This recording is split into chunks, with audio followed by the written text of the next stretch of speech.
Queridos hermanos y hermanas, bienvenidos todos aquí en esta catedral y al mismo tiempo reciban el saludo del señor cardenal que en estos días se ha ausentado para participar en Bogotá, en Colombia, en las reuniones, una que es el departamento de CELAM, que él mismo preside, de Justicia y Solidaridad, y después se reúne también los presidentes de las conferencias episcopales de los países de América Latina.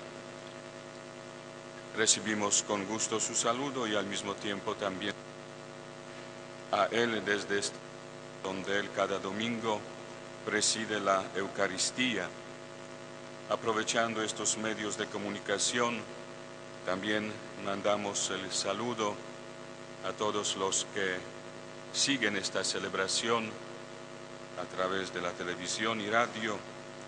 De una manera especial saludamos y expresamos nuestra solidaridad de cercanía con nuestros hermanos damnificados en el campo, los que sufren por las lluvias, inundaciones, estas personas que han perdido de las cosas materiales que son útiles para su vida, para su existencia. Aprovechando este lugar, pido también a nuestras parroquias, a nuestros movimientos que en estos días hagan los gestos de solidaridad con estos hermanos nuestros necesitados. También durante esta Eucaristía aquí en la catedral participa un numeroso grupo de los catequistas de nuestra iglesia de Santa Cruz. Son los catequistas que vinieron del norte, del valle, y participaron el día de ayer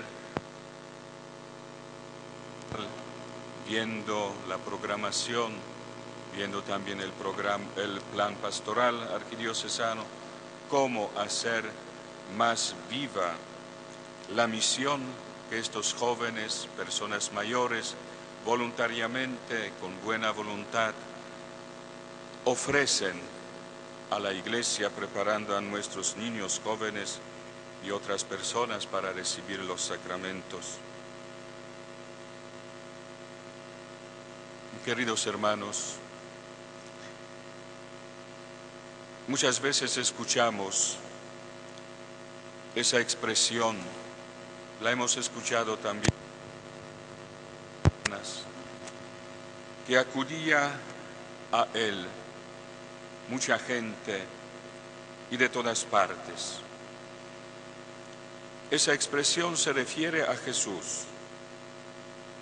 Nosotros, igual como aquella gente, también hemos venido, como cada domingo lo hacemos, a encontrarnos con este Jesús que se nos manifiesta cada domingo como liberador del mal.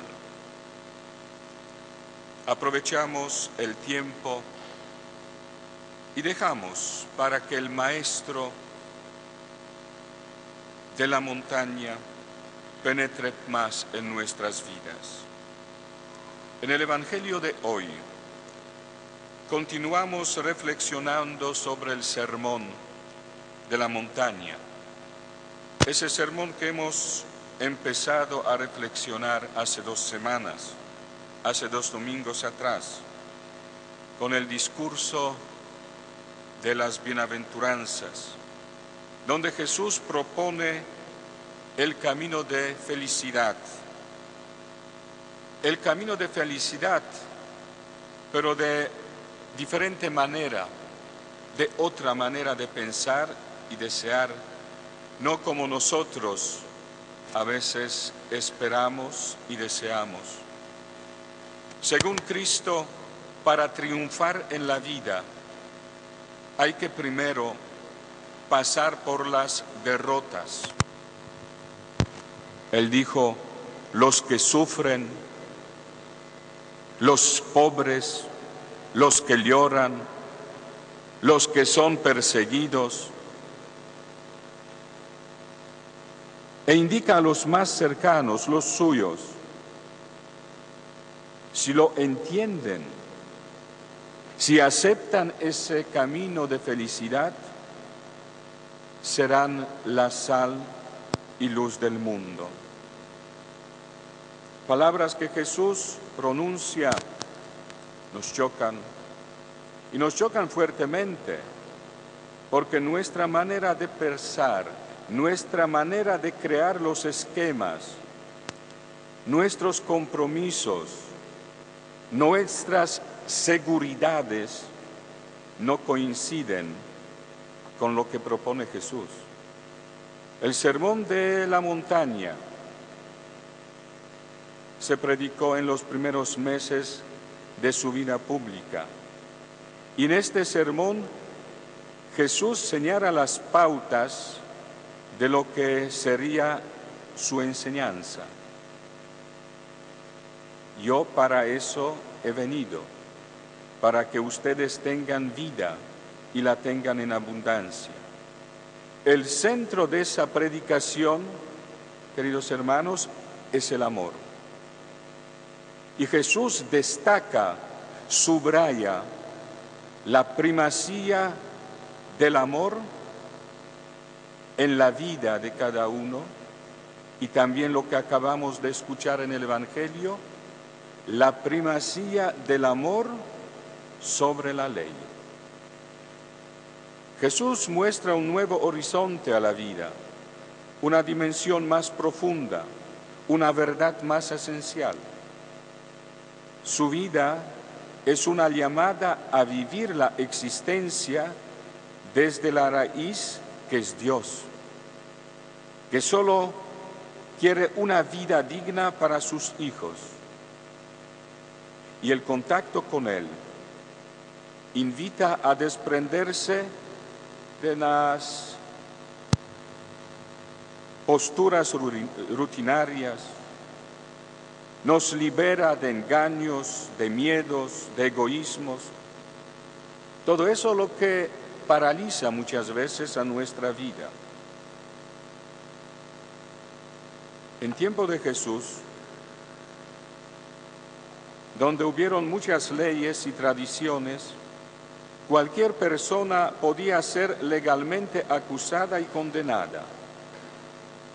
Esas leyes se convirtieron en motivos de inquietud, hasta podemos decir de tortura moral, y muchas veces eso perjudicaba a tener una imagen real y verdadera de Dios. Esas leyes desfiguraban el rostro de Dios, que es el amor. Por eso Jesús claramente dice que no ha venido a abolir la ley, a cambiar la ley, sino a perfeccionarla. Con insistencia dice: han oído ustedes que se dijo a los antiguos, pero a partir de este momento yo les digo. En este momento Jesús no se presenta como un nuevo legislador, el que va a presentar las leyes más perfectas. Lo que hace Jesús es proclamar una nueva forma de actuar. Esa nueva forma de actuar que se basa en el Evangelio, que se basa en las bienaventuranzas. Se trata de actuar según el mensaje del Evangelio. Cristo propone vivir la ley de modo distinto desde su espíritu y no desde la letra. Este espíritu que tiene como base el amor. Queridos hermanos, el contenido de este discurso de Jesús en la montaña impresionó a la gente, esa gente que lo escuchó, y especialmente los más cercanos. Como dice San Mateo al final, del Sermón de la Montaña, lo que impresionó más a todos fue su modo de enseñar, porque hablaba con autoridad y no como los maestros de la ley que tenían ellos. Queridos hermanos, veamos algunas de las enseñanzas que el Señor nos presenta en su nueva ley cuando señala que si no son mejores que los letrados y fariseos, no entrarán en el reino de los cielos. La difícil misión de Jesús fue denunciar la hipocresía del legalismo y quitar el velo que impedía conocer, ver y amar a Dios y al prójimo.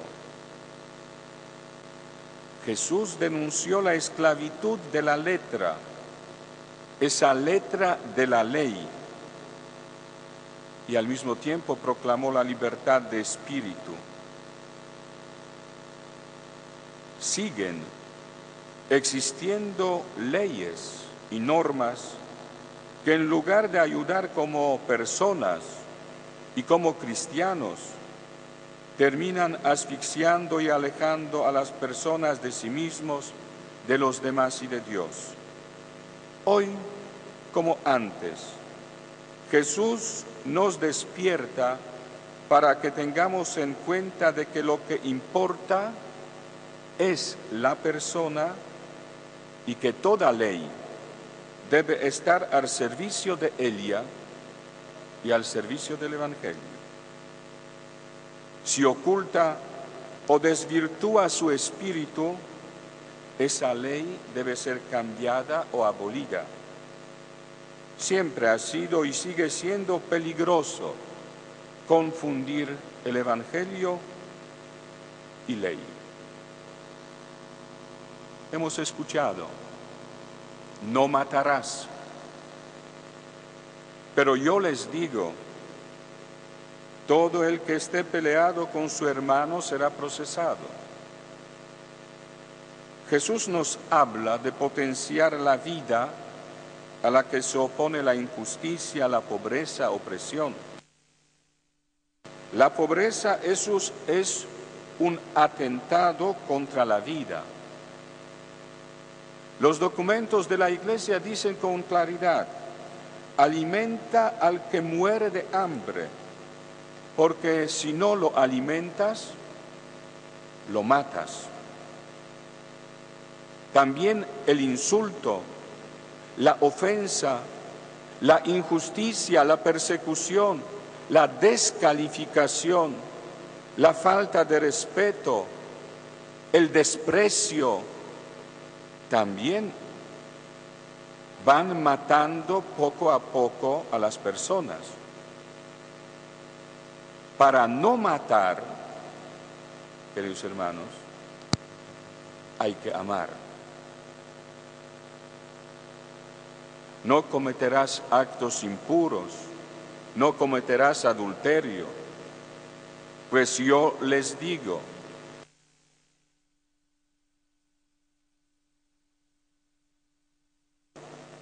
en su corazón ya ha sido.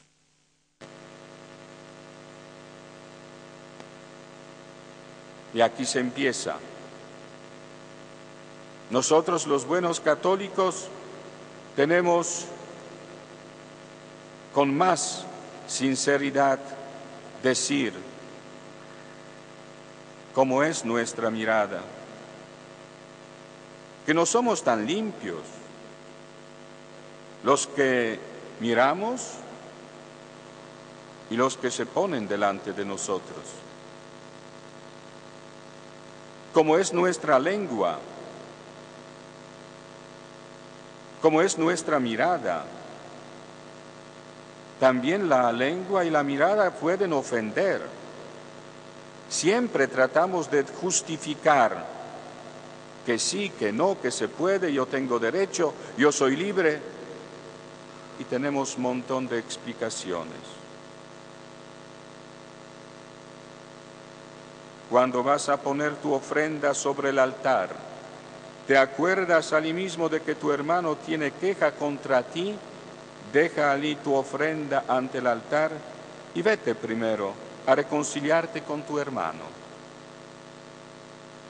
¿Y hacemos esto?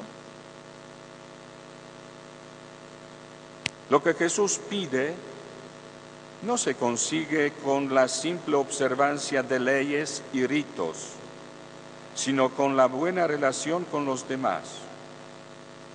Para Jesús las personas y sus necesidades y esperanzas, como la paz, la acogida, la armonía, la solidaridad con los demás, tienen prioridad sobre todo acto de culto. No se trata, queridos hermanos, de vengarse, sino de perdonar. No es cuestión de no odiar, sino de amar. Cuando venimos a la misa, como hoy, y muchos vamos a comulgar, ¿hemos perdonado realmente a los que nos han hecho daño? ¿Hemos pedido el perdón a quien hemos ofendido nosotros? ¿Nos hemos liberado de los resentimientos? Muchas veces estos resentimientos absurdos que tenemos contra los demás, contra los que piensan de otra manera, contra los que viven en otra parte del país. Los llamamos, pues no hacen daño al otro, sino que terminan haciendo más daño a quien los lleva en su corazón. No juren en falso. El criterio para los cristianos no es lo que dicen o hacen los demás, ni lo que es costumbre social, sino lo que hace y dice Jesús, invitándonos a la verdad, invitándonos a la transparencia, invitándonos a la seriedad en nuestro trato con nosotros mismos y también con los demás. Y nos dice Jesús que la cuestión es muy sencilla, sin de jurar, sino decir simplemente sí cuando es sí y decir no cuando es no. Si así vamos a actuar, nunca vamos a llegar a tener, entre comillas, la necesidad de jurar. Para comprender y vivir esta nueva ley que Jesús nos trae, es necesario que el cristiano católico esté abierto y se deje penetrar por la sabiduría de Dios. San Pablo sigue insistiendo en esto a lo largo de la primera carta a los cristianos de Corinto. Hemos escuchado. Él insiste que para que actuemos bien, tenemos que actuar en la base de la sabiduría divina, sabiduría de Dios. Esa sabiduría que es misteriosa y escondida. Esa sabiduría que fue prevista por Dios para conducir todos a la gloria, para disfrutar después de lo que Dios tiene preparado para los que lo aman. Queridos hermanos, ¿quiénes son los que cumplen sus preceptos, cumplen su voluntad? Son los que eligen amar en lugar de odiar, los que eligen crear en lugar de destruir, los que eligen alabar en lugar de criticar, los que eligen curar en lugar de herir, los que eligen actuar en lugar de aplazar, los que eligen crecer en lugar de conservar, los que eligen compartir en lugar de almacenar, los que eligen sembrar en lugar de cosechar, los que eligen vivir en lugar de morir y matar. Hemos cantado en el Salmo de la celebración de hoy: dichosos, felices, los que cumplen la voluntad del Señor. Dichoso porque podrá llegar a este sitio que Dios nos tiene preparado. En vez de pensar que los preceptos del Señor son imposibles o demasiado difíciles, debemos orar como lo hicimos en el Salmo: muéstrame, Señor, el camino de tus leyes, y yo lo seguiré con cuidado. Enséñame, Señor, a cumplir tu voluntad y a guardarla de todo corazón. Amén.